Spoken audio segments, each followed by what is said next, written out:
और इस तरह से दायरे में घूमे।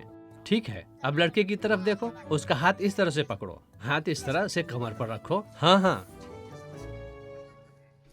ये 60 साला माहीगीर पी नागेश्वर राव हैं, जो नीलोफर के फूलों को हाथों में थामे चहलकदमी करते नजर आते हैं। फोटोशूट के लिए माहिराना हिदायत और पोजिंग टिप्स की वजह से इन्हें रील्स दादा के नाम से जाना जाता है।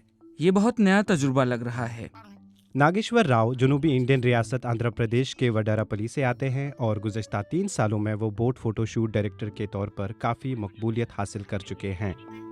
जब से मैंने फोटो शूट्स में मदद करना शुरू किया, मैं मशहूर होने लगा, क्योंकि मैं अच्छी तरह से हिदायत देता हूँ। लोग मुझे अपनी वीडियोस में शामिल करते हैं। उन्हें ये देखकर मजा आता है कि मुझ जैसा बूढ़ा आदमी ऐसे शॉट्स जानता है। वो शूट के लिए जबरदस्त पोज बनाते हैं। लोग खास तौर पर इसलिए यहाँ आते हैं। कैमरामैन हमेशा नागेश्वर राव को अपने साथ ले जाने को तरजीह देते हैं। वो वाकई ही उन्हें चाहते हैं। वो अक्सर नए जोड़ों को शूटिंग के लिए अपनी कश्ती पर ले जाते हैं। लातादाद तस्वीर को देखने वाले नागेश्वर राव कहते हैं कि इन्हीं को देखकर उन्होंने सीखा है कि कैमरे पर कौन से पोज बेहतरीन नजर आते हैं। मैं हेड टचिंग शॉट्स या रिंग रोटेशन शॉट्स के लिए कहता हूँ। जब वो ड्रोन को ऊपर उड़ाते हैं तो मैं उनसे कहता हूँ कि उंगलियों को आपस में मिलाएं और ऊपर को देखें। हाथ पकड़ो प्यारे, हाथ पकड़ो, अपना बाजू इस तरह रखो, उस तरफ देखो, सीधा आगे देखो। मैं लोकेशन के हिसाब से शॉट्स तजवीज़ करता हूँ। मिसाल के तौर पर सूरज की रोशनी हमेशा चेहरे पर रहनी चाहिए। सुबह को आप शूटिंग इस तरफ करते हैं और शाम को आपका रुख उस तरफ होता है। मैं उन्हें हर जगह ले जाता हूँ और रोशनी की बुनियाद पर पूरे शूट की हिदायत करता हूँ।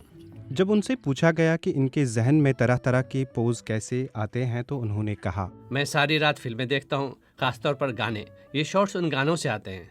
खूबसूरत लोकेशन पर अच्छी तस्वीर कशी होती है। मुझे वो स्टेप्स याद हैं जो मुझे लगता है कि फोटो शूटिंग के लिए बहुत अच्छे होंगे और मैं उसके मुताबिक रहनुमाई करता हूँ।